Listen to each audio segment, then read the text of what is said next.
Hello, my name is Alex, this is my channel, and I get to talk about whatever I want, when I want, and today, I want to talk to you about comics.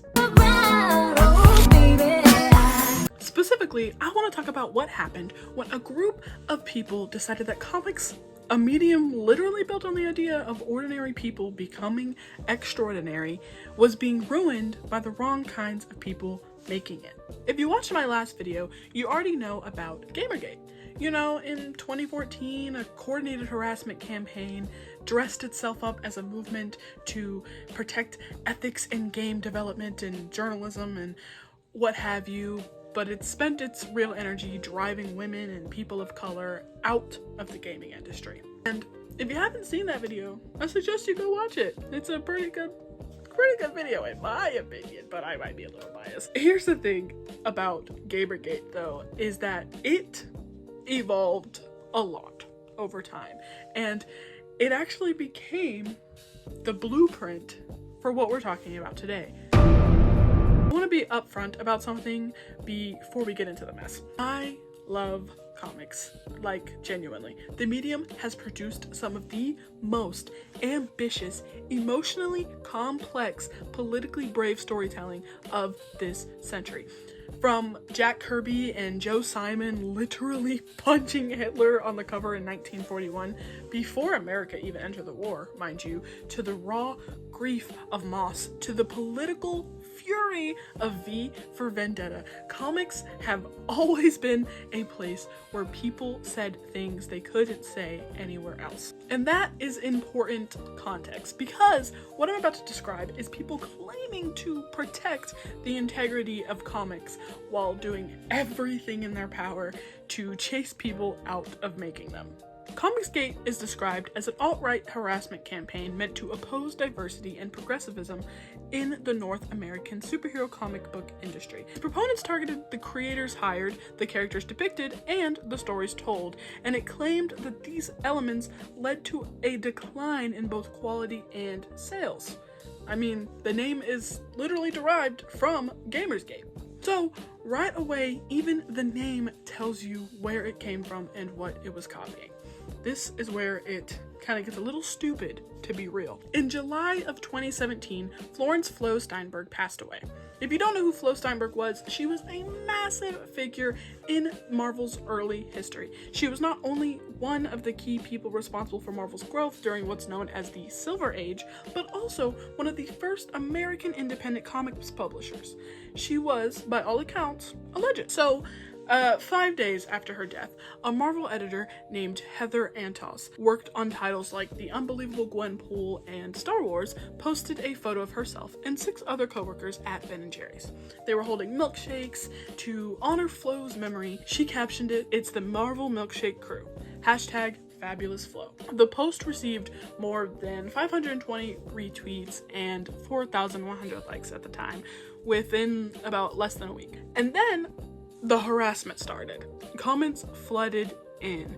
One person wrote, quote, "Can we just get off feminism and social justice and actually print stories," end quote. And another person wrote, quote, "Gee, I can't imagine why Marvel sales are in the toilet." Others just went to her DMs. On July 30th, Antos tweeted, quote, "Woke up today to a slew of more garbage tweets and DMs for being a woman in comics who posted a selfie of her friends getting milkshakes." Antos even reported receiving rape threats and being doxxed. And let's double back. She posted a photo of her and her friends getting milkshakes to honor a dead colleague, and she received rape threats and was doxxed for a milkshake photo. I genuinely don't know what else to say about this. There's no reading of the situation where the harassment is justified. There's no angle, there's no, no. A woman posted a milkshake selfie and got rape threats. What? But this is where the story gets interesting, and instead of just depressing, because the comics community actually rallied. The comics fans, creators, and even rival companies began posting their own milkshake selfies under the hashtag #MakeMineMilkshake, a play on the classic slogan, "Make Mine Marvel." DC Comics' official Twitter account even posted, "Cheers at Marvel ladies, #MakeMineMilkshakes." Even Marvel's official account joined in. It was a rare, genuinely sweet moment of industry-wide solidarity. But the people doing the harassing didn't stop. They just got organized. Each movement like this tends to have a face, usually two. In the case of Comicsgate, those faces belong to Richard C. Meyer and Ethan Van Sciver. Meyer, an Army veteran, ran a YouTube channel called Diversity and Comics, a name designed to let him claim that he had no problem with diversity when it comes organically. His words. Van Sciver was a former DC Comics illustrator, notable for his work on Green Lantern titles. These two became, according to multiple sources, the central figures of this movement. And the way they operated tells you everything you needed to know about how this thing works. By August of 2017, multiple creators described Meyer and Van Sciver as having some sort of double act, with Meyer taking the more outwardly aggressive role. Waves of harassment would erupt with regularity. Creators discovered that just about anything could set off a cascade of abuse. A political tweet, an announcement of an upcoming project, or just a selfie. And most of the incidents coincided with either Meyer or Van Sciver bringing a creator to the attention of their followers, either by making a video about them or engaging with them online. That was the key mechanism. You don't have to explicitly tell your audience to harass someone. You just aim your following at them and let the mob do the work. Plausible deniability intact. Once a creator responded, even without naming their harassers, their tweets got screen capped, spread into YouTube videos and affiliated websites, which drove more attention and more abuse back to the original target, and it was a machine, a cycle designed to be self-sustaining. And Meyer took credit for the firing of Aubrey Sitterson from the IDW comic G.I. Joe Scarlet's Strike Force after Sitterson had criticized what he called performative grief around the September 11 anniversary on social media. Whether or not you agree with Sitterson's tweet, the fact that Meyer took credit for getting him fired tells you exactly what kind of consumer advocacy this was. He was openly bragging about getting someone's job taken away. Here's part of Richard C. Meyer's story that really stuck with me. In November 2017, Meyer posted a video called The Dark Roast. Intended to be private for close friends only, it was later tamed by the Daily Beast and its contents made public. In this video, Meyer referred to a female Marvel Comics editor using a deeply misogynistic slur, accused multiple female industry professionals of sucking their way into the industry, and described a transgender female writer as a man in a wig. He also mused aloud about which famous creators might be pedophiles. When confronted about this, Meyer confirmed the video was real and described it as a private letting off steam video, and that nothing different about how people talk when they're joking with friends. That was his explanation. For some reason, and I'm not here to police what anyone says. With their actual friends, people vent, whatever, fine. But the defense of that's just how we talk only works if your friends share a completely dehumanizing view of women and trans people. And when the man who speaks that way also has a large public platform aimed at harassing people in those same industries, the line between private venting and documented worldview gets very thin very fast. Van Sciver, for his part, faced public backlash from other comics professionals for joking on social media about suicide by Democrats, making comments on Reddit about a queer globalist mass, and hosting alt-right leader Vox Day on his YouTube channel. Though Van Sciver and Meyer both later disavowed any formal association with Vox Day. They didn't disavow his ideology, just their association, mind you. It was a PR move. So, what was the stated justification for all of this?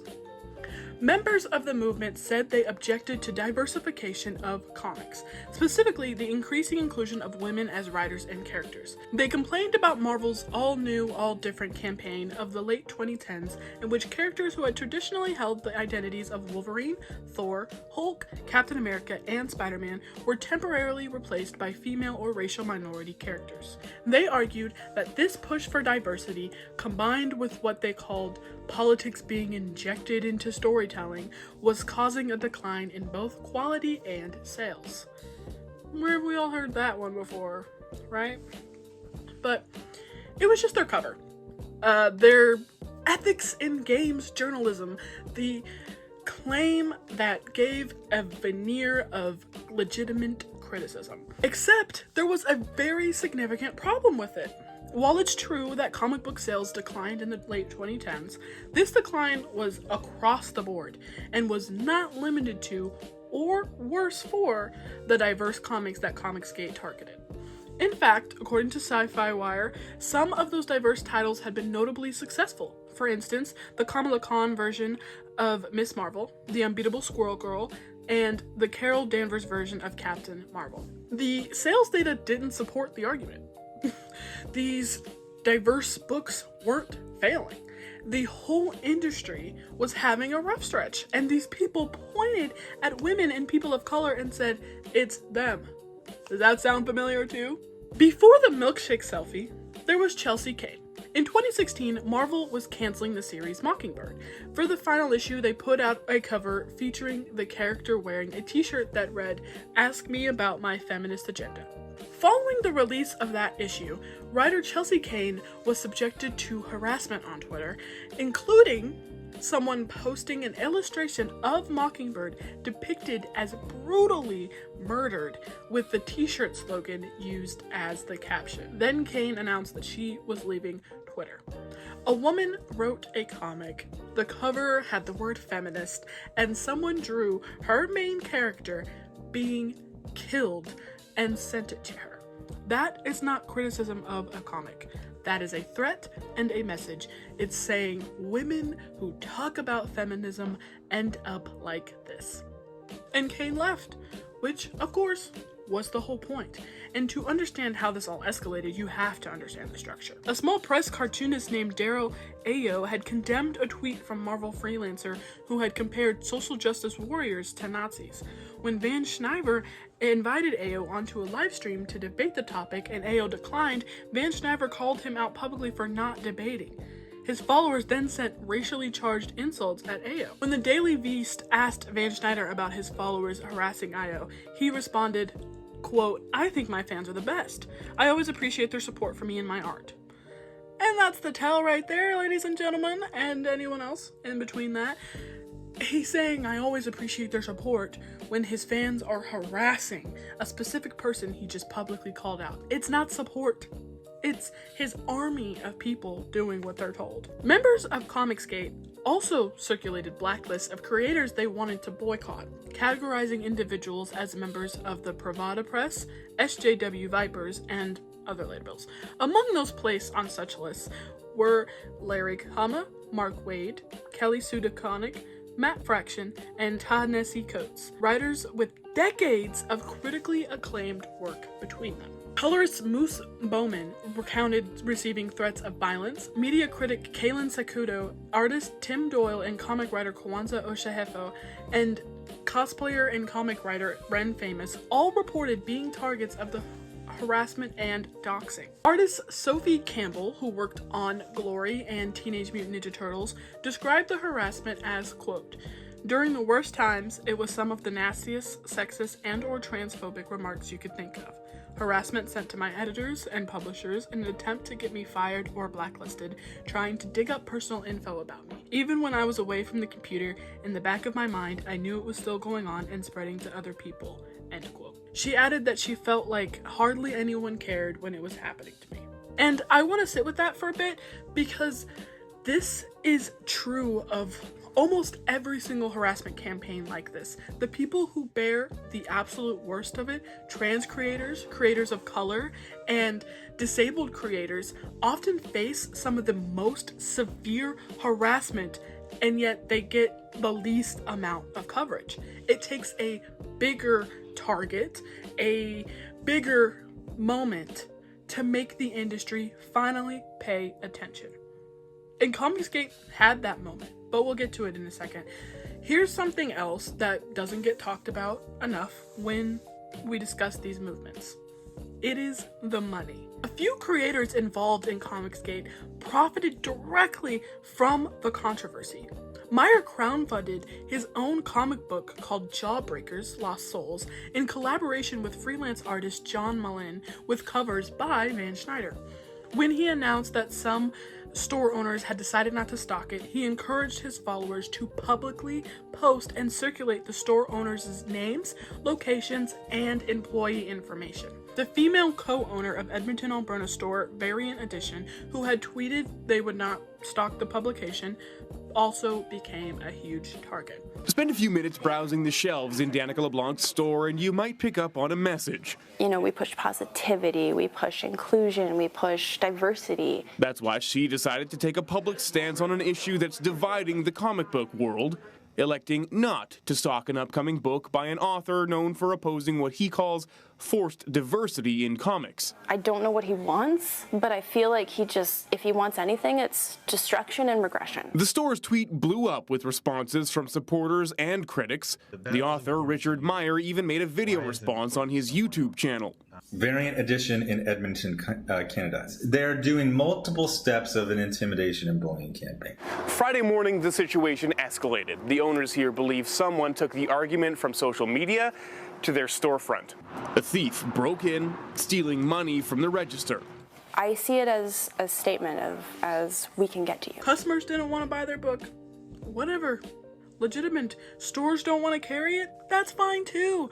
That is their right as a business. But Myers' response was to feed the names of these store owners to a harassment pipeline. One source within comics described it this way, quote, "Tribalism is great marketing," end quote. And that's exactly what this was. I mean, controversy drives attention, and attention gets views, and those views get you Patreon subscribers and crowdfunding dollars. Meyer and Van Schneider built genuine income streams out of pointing their audiences at people and watching what happened. And I want to be honest with you, this particular thing is very hard to forgive. I mean, harassment as content is certainly a choice, and it's definitely not just some side effect of making content.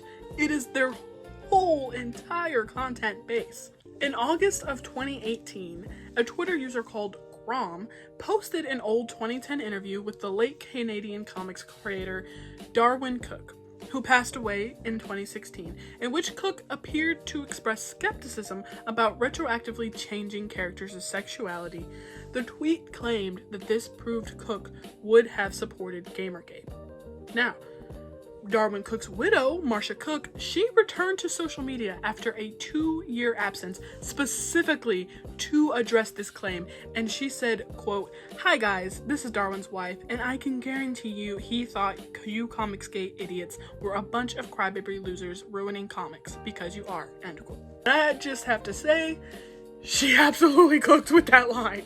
Genuinely a true girl boss, and we could all learn a thing or two from her. Marcia then went on to clarify the context of the original interview, explaining that her husband had been speaking against queer baiting, which is the practice at hinting at LGBTQ+ relationships in marketing without delivering. She said he regretted the ambush interview and that his point was to advocate for creating new queer characters rather than retroactively changing existing ones, and that her husband hated misogyny, homophobia, and racism. The response from Comicsgate supporters? They doubted that she was actually Darwin Cook's wife. They criticized her for even getting involved, and they devolved into hurling a slew of transphobic slurs at her. They used a dead man to attack his own widow. They decided to speak for a man who cannot speak for himself, and got corrected by the one person who knows him best, and they responded by attacking her. And this specific moment is when the dam finally broke. Up until the Marsha Cook incident, most of the industry had taken the position of ignoring Comicsgate. The strategy was essentially don't feed it and don't give it oxygen and block and move on. That strategy ended in August 2018. First in a trickle, then a wave. Industry veterans and established comic creators publicly and loudly denounced the movement. Jeff Lemire wrote, quote, "Comicsgate is based on fear, intolerance, bigotry, and anger. These comics creators emerging today are too talented, too smart, and too loud to be beaten by these weak people. It's time we all started standing up for one another," end quote. Bill Sienkiewicz, an Eisner Award-winning artist who had been working on comics since he was 19 years old, wrote a lengthy, absolutely searing post on Facebook. He asked, quote, "Are you so insecure, so afraid, so fearful of the prospect of bearing the incel moniker, or by sharing creative space with someone with more estrogen than you, that you're all somehow threatened to your very manhood or your livelihood," end quote. He called them a gaggle, a clan, he was deliberate about that word choice, and a, quote, "veritable bag's worth of douches." I mean, he said what he said, and was he wrong? Tom Taylor, whose credits include DC's Injustice and the Netflix series The Deep, posted a statement that was copied and reposted more than 2,000 times by other creators.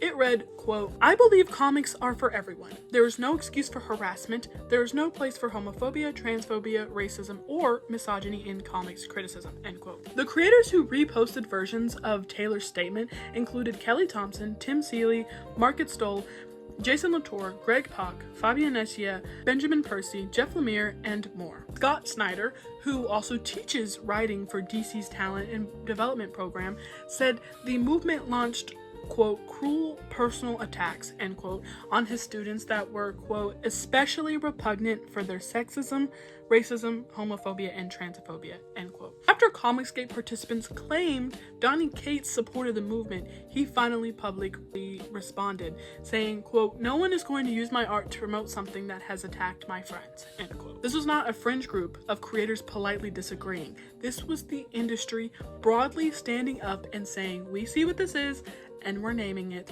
and we're done with it." I want to step back here for a second because there's something that I've been thinking about throughout all of this. And comics have always been political. Always. You can't separate them. Jack Kirby and Joe Simon created Captain America punching Hitler on the cover in 1941.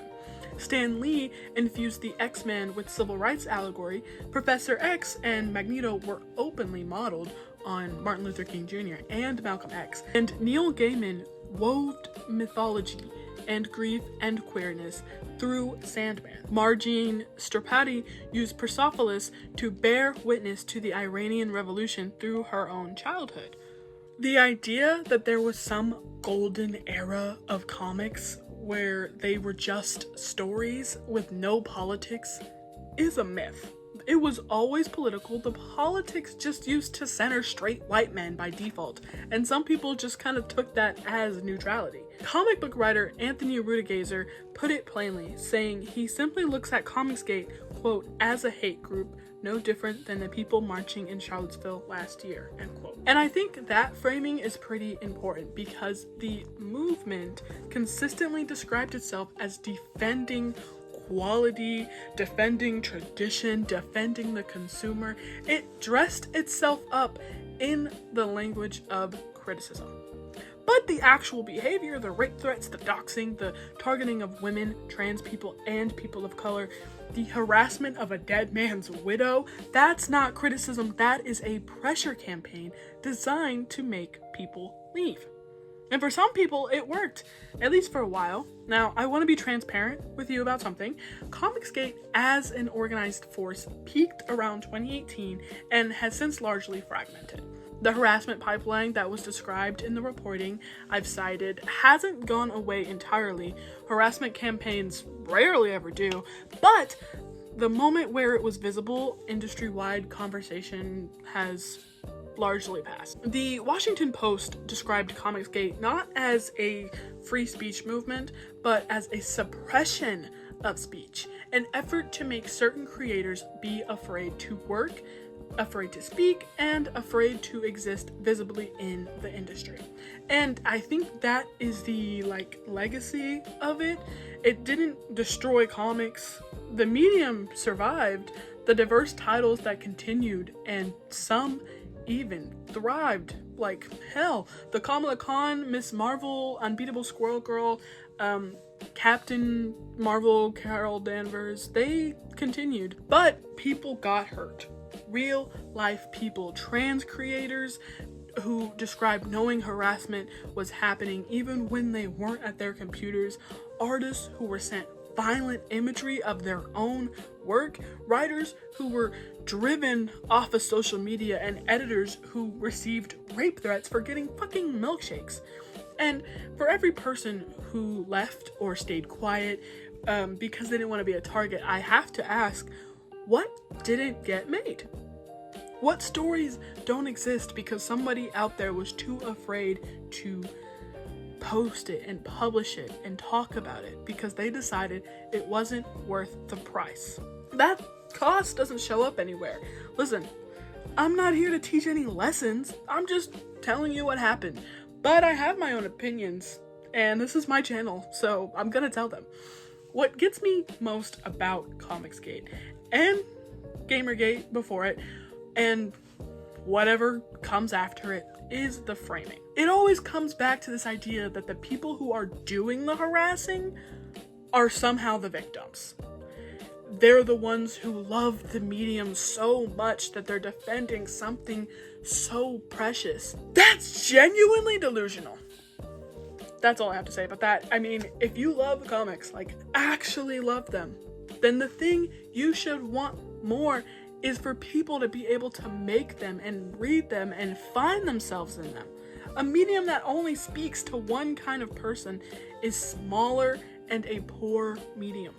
Spider-Man works because anyone can put on the mask.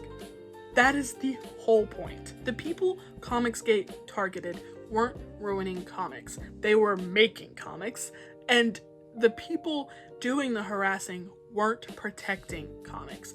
They were deciding who was allowed to even create them. And that is not love, that is just possession. And you don't get to own an art form. That's the end. I really hope you liked the video. I thought it was good. I don't know. Maybe.